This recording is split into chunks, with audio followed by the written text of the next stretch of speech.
Why does a 17-year-old girl's finger hover over a trigger when every voice in her ear is screaming at her to stop? What kind of person listens to their own heartbeat instead of their commanding officer?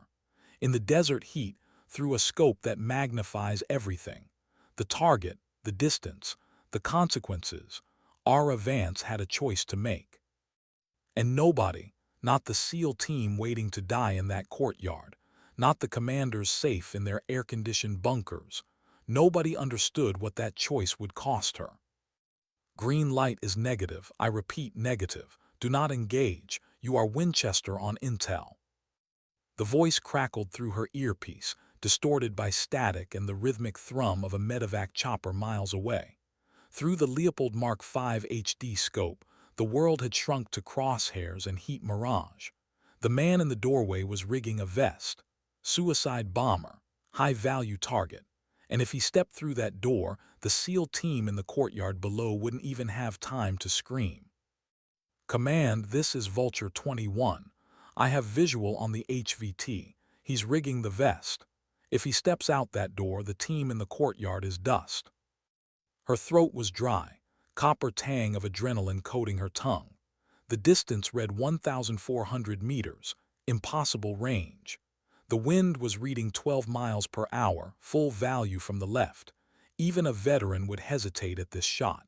And she was 17 years old, shaking from dehydration, her body pushed past every rational limit. 21. You are a trainee attached for observation. You do not have clearance to take that shot. Stand down, kid, that's an order. Through the scope, she watched the bomber's thumb move toward the detonator.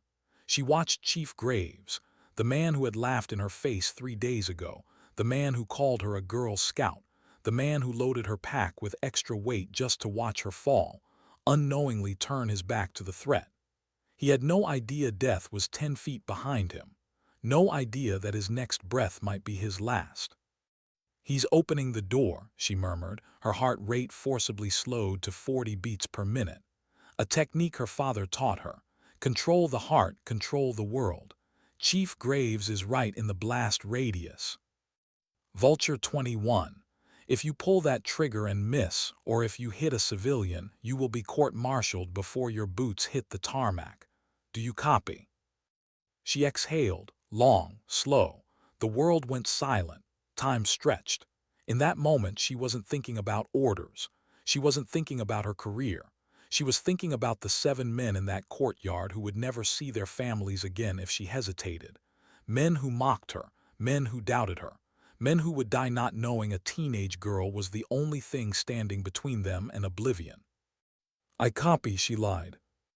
The recoil of the Macmillan TAC-338 slammed into her shoulder like a freight train. The sound echoed across the desert canyon. And somewhere, 1,400 meters away, a man's head disappeared in pink mist before his finger could press the button. But that was 3 days from now. 3 days of hell she hadn't survived yet. 3 days that would strip her down to bone and truth. 72 hours earlier, the Nevada desert didn't just sit on you. It tried to crush you.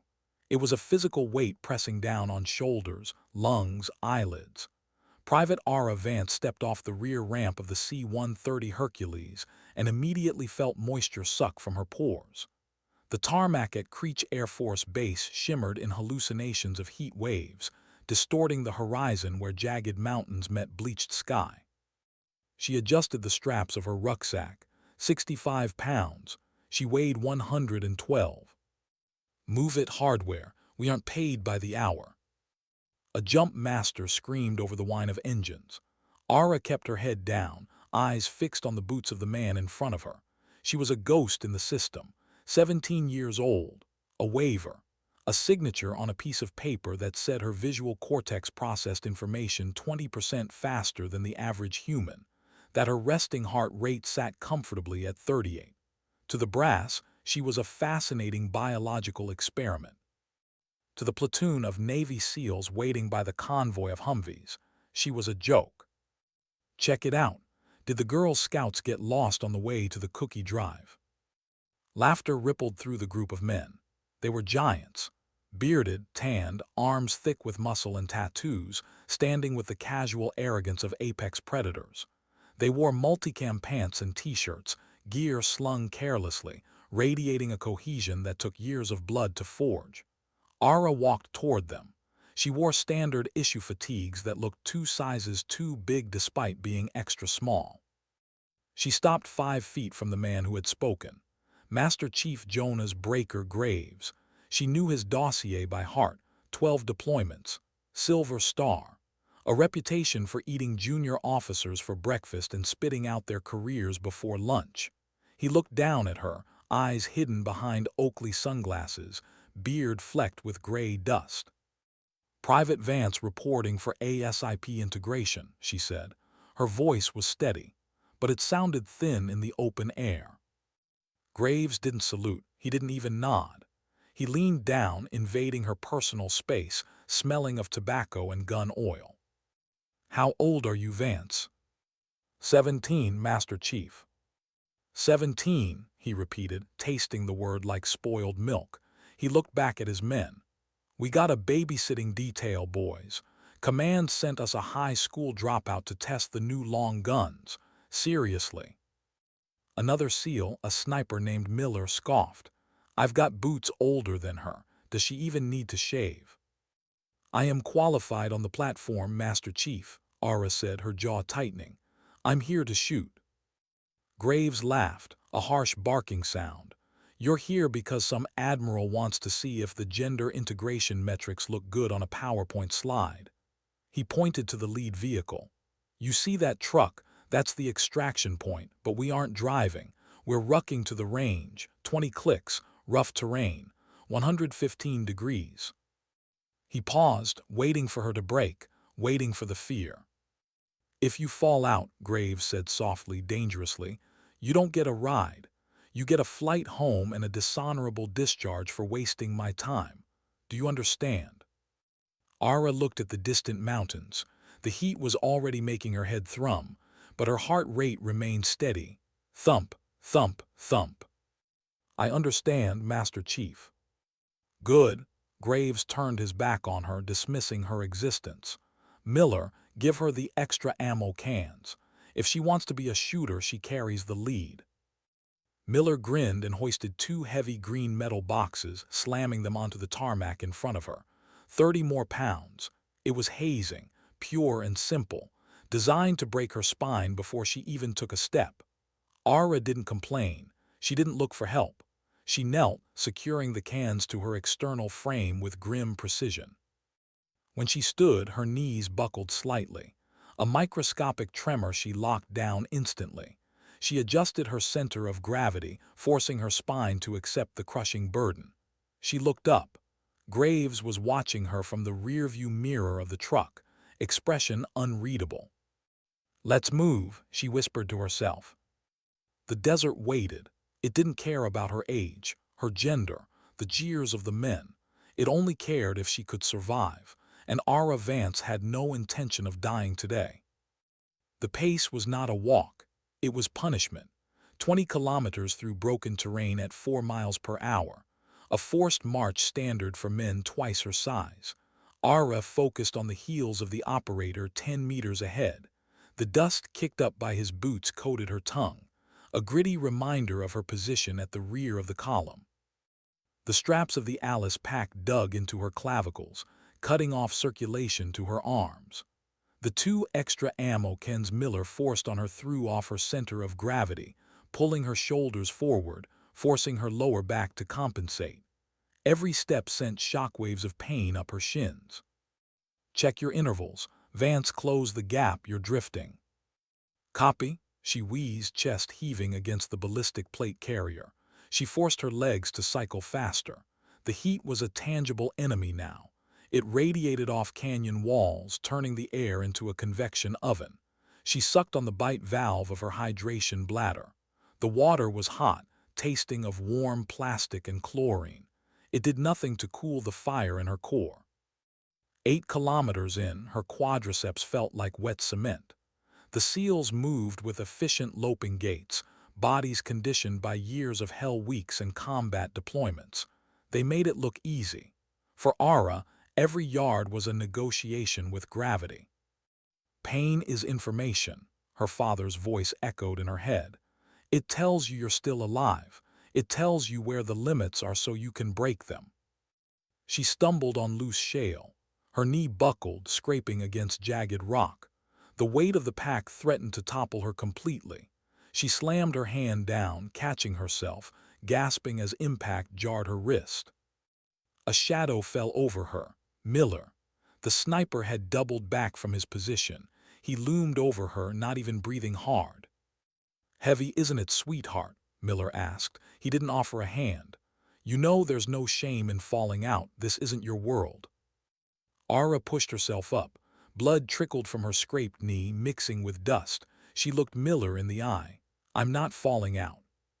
"Your call." Miller shrugged and jogged back to formation.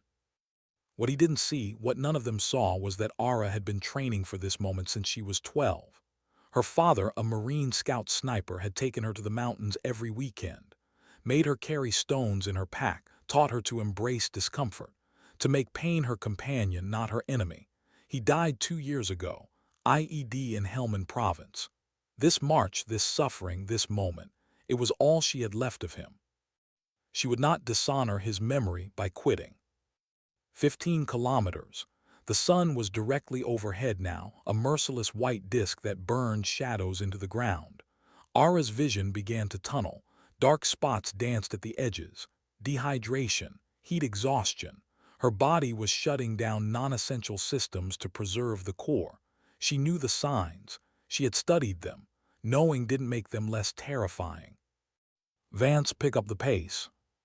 She tried, God, she tried, but her legs were betraying her. Each step took conscious thought. Lift, swing, plant, breathe, repeat. The seals were pulling away now, their silhouettes wavering in the heat mirage. She was falling behind. Exactly what Graves wanted, proof that she didn't belong. "I'm sorry, Dad," she whispered to the empty desert. "I'm trying."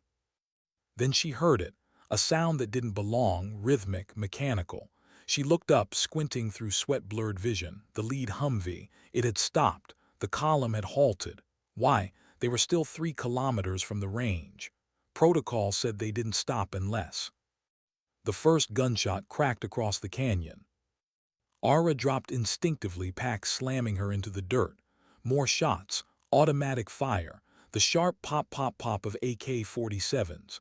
Seals scattered, taking cover behind rocks, weapons coming up in practice synchronization. But Ara was at the rear. Alone. Exposed. Contact rear, contact rear. Someone screamed over comms. She rolled onto her stomach, fumbling for her rifle. Her M4 carbine. Standard issue. Not the precision weapon she trained on. Her hands were shaking. Not from fear, from exhaustion, from dehydration. From carrying 95 pounds through hell for 3 hours. Rounds snapped overhead. Close, too close. She could hear the supersonic crack as bullets broke the sound barrier inches from her skull. Her heart, which had been sluggish and slow, suddenly exploded into overdrive. Adrenaline flooded her system. Clarity returned. She saw them, 3 men, no, 4, emerging from a ravine 200 meters to her left. They wore civilian clothes, jeans, t-shirts, but they carried military-grade weapons, AKs and RPG. This wasn't training, this was real. "Vance, get to cover." But there was no cover. She was in a depression, a natural kill zone. If she moved, they'd cut her down. So she did the only thing that made sense. She aimed. Her first shot hit the man with the RPG in the chest. He dropped. The launcher clattered against rocks. Her second shot took the man beside him in the throat. The remaining 2 scattered, returning fire wildly, not expecting resistance from a lone target. Ara's breathing steadied. Her vision sharpened. This she understood. This was the language her father taught her. Marksmanship, patience, geometry. Third shot sent her mass. The man dropped. Fourth shot, moving target, leading the motion, squeeze. The final attacker spun and fell. Silence. Her ears rang. Gunpowder smoke drifted in the heat.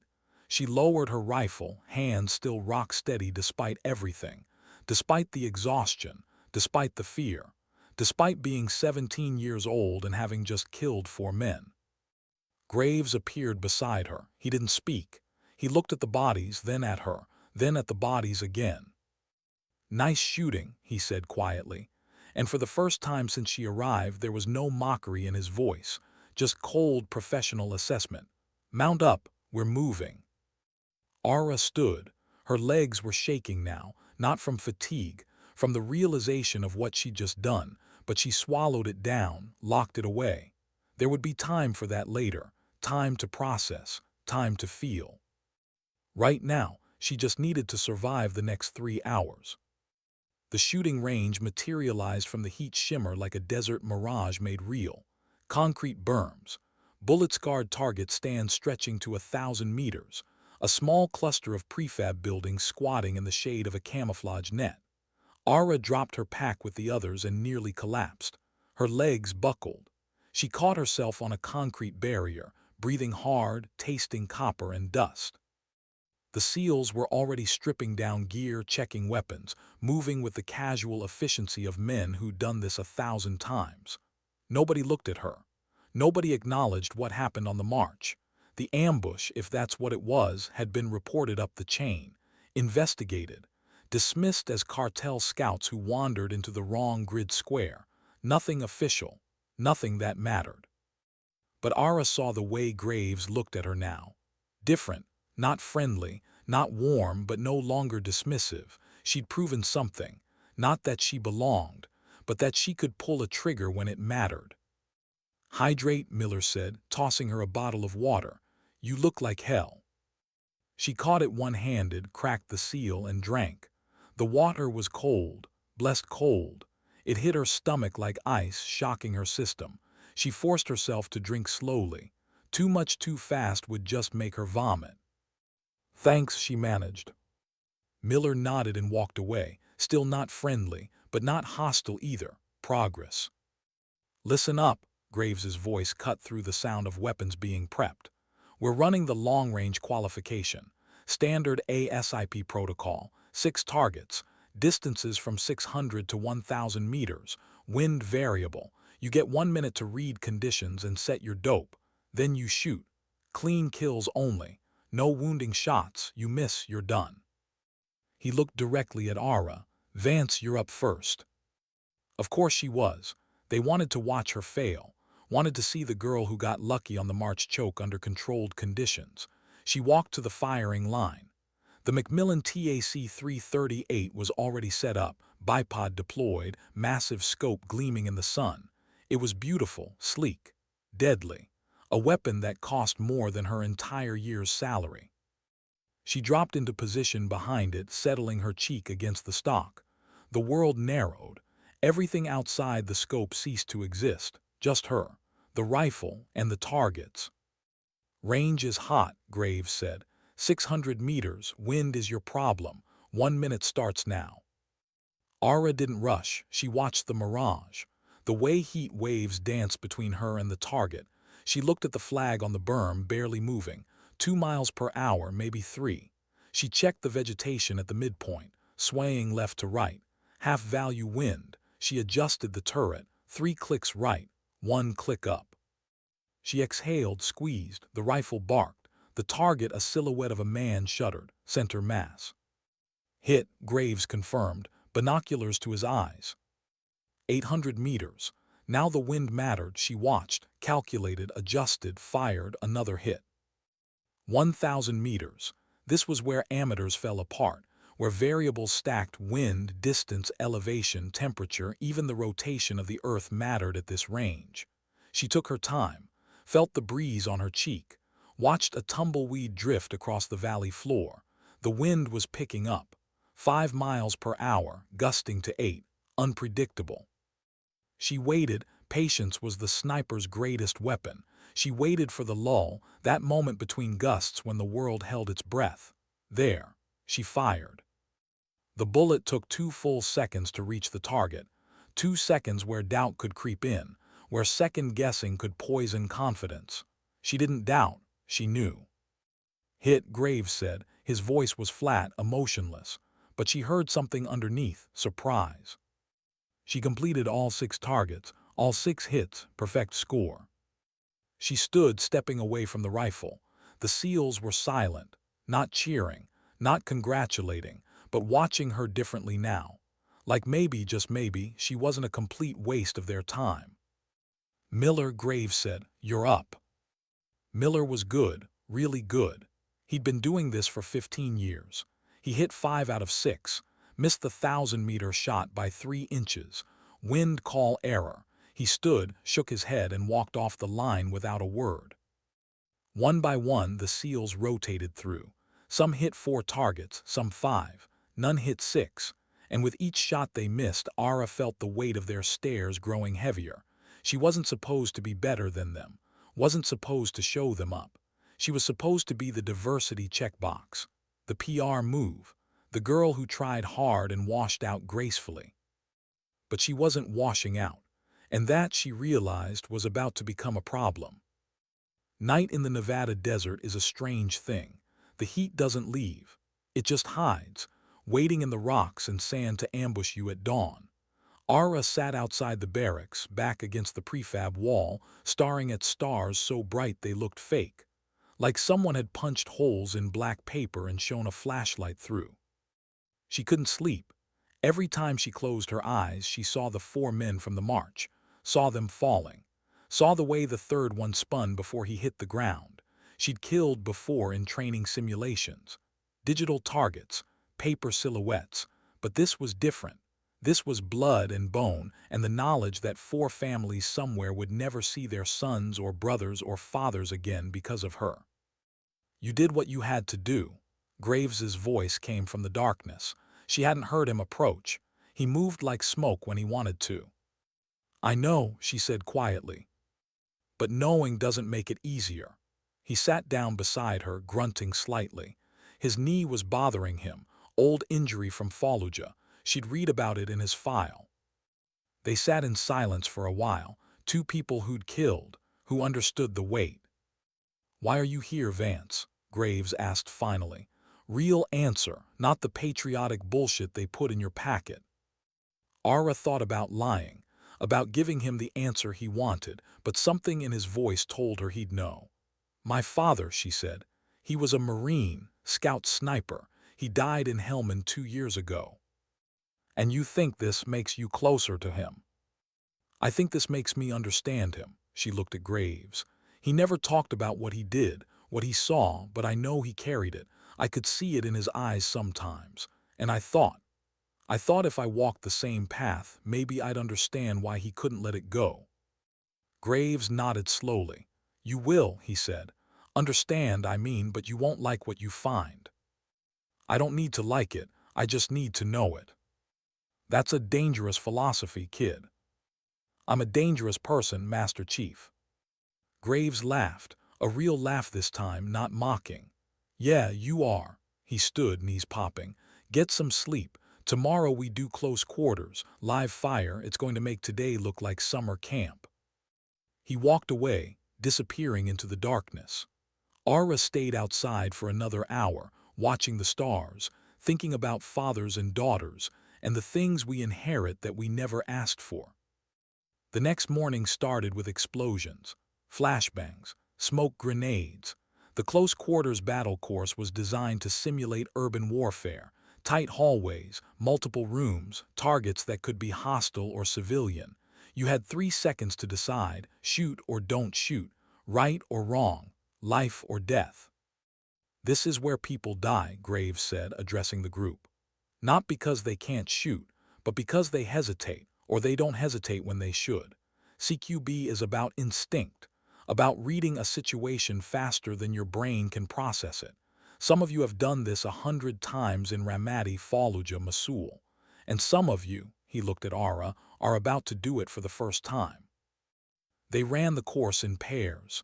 Ara was partnered with Miller. He didn't complain, didn't argue, just checked his weapon and nodded toward the entrance. "I'll take left," he said.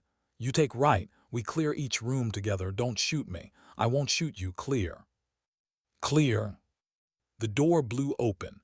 Smoke poured into the corridor. Ara moved on instinct, rifle up, scanning for threats. First room, empty. Second room, hostile target, she fired twice. Center mass. Third room, civilian target holding a phone, she held fire. Miller moved like water flowing through the space with practiced grace. She tried to match his rhythm, his tempo. They cleared 6 rooms in 90 seconds, fast, efficient, clean. But the 7th room was different.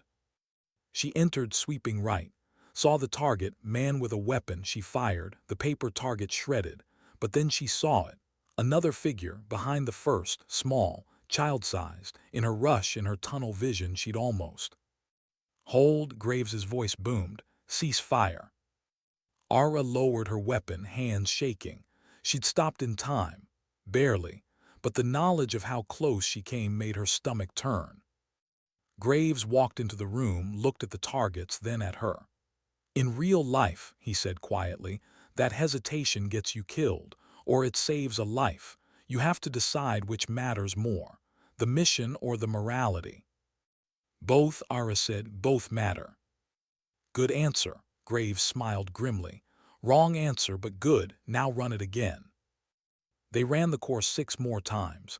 Each time the scenarios got harder, more complicated, more morally ambiguous. And each time Ara had to make choices, fast choices, choices measured in milliseconds. By the end, she was exhausted. Not physically, mentally. The weight of decision, of responsibility, of knowing that in real situations these choices meant real lives, it crushed her more thoroughly than any rucksack ever could. But she didn't quit, didn't complain. She ran the course until Graves called time, until her hands stopped shaking, until she could make the call without second-guessing herself into paralysis. That night, lying in her bunk, she understood what her father had meant when he told her mother. It's not the shooting that haunts you. It's the choosing. The 3rd day started with a sandstorm. It came out of nowhere, turning the sky brown, reducing visibility to 10 feet. Training was suspended. The SEALs retreated to the barracks, playing cards, cleaning weapons, trading stories Ara wasn't part of. She sat alone, reading a manual on advanced ballistics when Graves approached. "Vance, gear up, you're coming with us." She looked up. "Training suspended, Master Chief." "Not training, real world." He tossed her a plate carrier. "We got a tip. Cartel safe house, 3 miles east. Could be the same crew that hit us on the march. Intel says they're using our range to smuggle weapons across the border. We're going to shut it down." Ara's heart rate spiked. "Master Chief, I'm not cleared for." "You're cleared for whatever I say you're cleared for. You want to be a shooter. This is what shooters do. Move." 20 minutes later, she was in the back of a Humvee, rolling through the sandstorm, wondering if this was a test or if Graves was genuinely bringing her on an operation. The answer came when they arrived at the target building. A squat adobe structure half buried in sand. No lights. No movement. But Miller, using thermal optics, confirmed 3 bodies inside. "Vance," Graves said, pulling her aside, "you're overwatch. There's a ridge 200 meters north, you climb it. You set up, you watch. If anyone runs, you drop them. If we call for support, you provide it. If everything goes quiet, you wait. Understood?" "Understood, Master Chief." "And Vance, this isn't a qual range. These targets shoot back, so don't miss." She climbed the ridge, Macmillan rifle across her back, hands and knees in sand. The storm was dying down, visibility improving to maybe 50 meters. She reached the top, went prone, set up the rifle. Through the scope, she had a clear view of the building. All exits covered. She watched the SEALs approach, watched them stack on the door, watched the explosion as they breached. Then everything went to hell. Gunfire erupted. Not the controlled bursts of the SEALs, wild automatic fire. Someone inside was panicking, hosing the doorway with bullets. She saw a SEAL go down. Graves. He was hit, dragged back behind cover by Miller. "Vulture 21, this is actual. We have 1 down, need suppression on the west window. How copy?" Good copy, Ara said, her voice steady despite the chaos. She found the window, saw a muzzle flash, adjusted for wind, fired, the glass exploded. The shooting from inside stopped. Good hit, stand by. She watched, waiting, trusting. Then she saw movement, back door. A man in jeans and a tactical vest, carrying an AK and what looked like a detonator. He was running toward a vehicle, a white pickup with a covered bed. Actual, I have a squirter heading to a vehicle. Looks like he's wired. Permission to engage. Negative. We need him alive for interrogation. Do not. But Ara saw what they couldn't see from ground level. She saw inside the truck bed, saw the barrels, the wiring, the improvised device big enough to level the building and everyone in it. Actual, he's heading to a VBIED, if he reaches it. Hold fire, that's an order. She watched him reach the truck, watched him open the door, watched him place the detonator on the seat. In 5 seconds, he'd be inside. In 10 seconds, he'd be driving straight at the SEALs, and they wouldn't have time to scatter. Sometimes following orders gets people killed. Her father's voice, clear as day. Sometimes you have to trust yourself more than you trust the rank. She adjusted for distance, 300 meters. Wind 2 miles per hour left to right. Moving target, she'd have 1 shot, maybe 2 if she was fast, but she wouldn't need 2. She exhaled, squeezed. The man dropped halfway into the truck. The detonator fell from his hand, bouncing harmlessly into the sand. A heartbeat later, Miller appeared from behind cover, sprinting to the vehicle, kicking the device away, securing the scene. The radio exploded with voices. Who took that shot? Who fired? Vance, did you fire? She didn't answer. She watched Miller clear the truck, watched the remaining threats get neutralized, watched the SEALs regroup. Graves was alive, wounded but alive. The mission was complete. Vulture 21, you are ordered to return to base immediately. Do you copy? Copy, she said quietly. She packed up the rifle, descended the ridge, walked back through the dying sandstorm. She knew what was waiting for her, court-martial, dishonorable discharge, prison maybe. She disobeyed a direct order, in combat. There was no gray area, no room for interpretation. But Chief Graves was alive. His team was alive.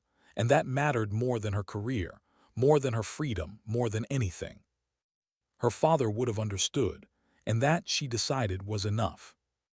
The interrogation room was cold, too cold, deliberate discomfort, standard military procedure. Ara sat at a steel table, hands folded, spine straight. She'd been here for 3 hours. No water, no bathroom break, just waiting. The fluorescent lights buzzed overhead like trapped insects. The door opened. A commander she didn't recognize entered, followed by a man in a civilian suit. Intelligence, probably, or JAG. They sat across from her, opened a file, and began asking questions she'd already answered. Private Vance, you were ordered not to fire, correct? Correct, sir. And yet you fired anyway. Yes, sir. Why? She'd rehearsed this, knew that any answer involving judgment or interpretation would make things worse, but she was done lying, done playing games. Because Chief Graves and his team would have died otherwise, sir. The commander leaned back. That's not your determination to make, Private. You're 17 years old. You've been in the field for 3 days, and you think you know better than command. I think I had information command didn't have, sir. You saw a truck. That doesn't mean it was a threat. I saw a vehicle-borne IED. I saw the detonator. I saw the man about to drive it into our position. With respect, sir, that's the definition of a threat. The man in the suit spoke for the first time. The official report states there were no hostiles. The men you engaged were salvage workers. The device you claim to have seen was agricultural equipment. Do you understand what this means? Ara's blood ran cold. They were covering it up, rewriting reality. That's not what happened, she said quietly. That's exactly what happened. The suit leaned forward. You experienced a stress-induced episode, heat exhaustion, dehydration. You fired on innocent civilians and created a diplomatic incident. If you sign this confession, you'll receive a medical discharge, no prison time, but you'll never wear the uniform again. She looked at the paper. Her hands were shaking. This was how they controlled the narrative, how they protected careers and budgets and political relationships, by sacrificing the people on the ground. "I saved them," she whispered. "You disobeyed," the commander corrected. "Sign the paper private." She reached for the pen. Her hand felt heavy. This was how it ended, not with honor, not with recognition, with a lie and a signature. The door slammed open. Master Chief Graves stood there, leaning on a crutch, leg in a brace, still wearing dusty combat pants, eyes burning with terrifying intensity. "Master Chief, this is a closed hearing. You're not authorized." Graves didn't speak. He limped in, rubber crutch tips squeaking on linoleum. He snatched the confession from under Ara's hand, read it, lips curling into a snarl. Psychological break, heat exhaustion. He crumpled the paper, threw it at the suit. "This is horseshit." "Watch your tone, Master Chief. Private Vance violated Roe. She went rogue." "Rogue?" Graves laughed harshly. "You weren't there, sir. You were drinking coffee in the AC. I was in the dirt. I had an RPG pointed at my team. We were dead. Do you hear me? Dead." He slammed his fist on the table, denting metal. That girl didn't panic. She waited until the last possible second. She neutralized 4 tangos with 5 rounds. She protected the extract. She didn't disobey. She followed the oldest order there is: never leave a man behind. "Chief, if you court-martial her, you court-martial me. You put me on the stand, and I will tell every news outlet from here to D.C. that command tried to let a SEAL platoon get wiped out because they were afraid of paperwork." Silence. The threat hung in the air. Graves was a decorated war hero. If he went public, careers would burn. The suit stared at him, then sighed, picked up the crumpled confession, fed it to the shredder. "The official report will state that Private Vance acted under field-promoted authority during a live-fire malfunction involving hostile trespassers. The incident is classified. It never happened." He looked at Ara. "You're dismissed, Private. Your trial period is over." Ara stood, legs shaky, spine straight. "Thank you, Master Chief." Graves just nodded toward the door. "Get your gear, Vance. Get out of here before they change their minds." She walked out. The hallway was bright, empty. She took a deep breath. She'd survived the desert, survived the debrief. But the girl who walked into that room, the girl who cared about approval, about fitting in, was gone. She'd left her in the spider hole. The locker room smelled of sweat and floor wax. She packed slowly. The Macmillan was already crated. All that remained were personal effects. She took the ASIP candidate patch off her shoulder, looked at it, tossed it in the trash. Heading out. Miller stood by the lockers, eyes tired, surrounded by dark circles. "Yes, petty officer. My transport leaves in 20. Miller pulled out a folded piece of paper, the range scorecard from day 1. "Chief wanted you to have this, for the scrapbook." She unfolded it, the score sheet. Every column filled in Graves's sharp handwriting. 100%, perfect scores. But at the top, where biographical data was listed, Graves had crossed out age, 17. Next to it, in thick black marker, status, lethal. Below that, in the team recommendation section, one of us. A lump formed in her throat, hard, painful. This was better than a medal, better than a parade.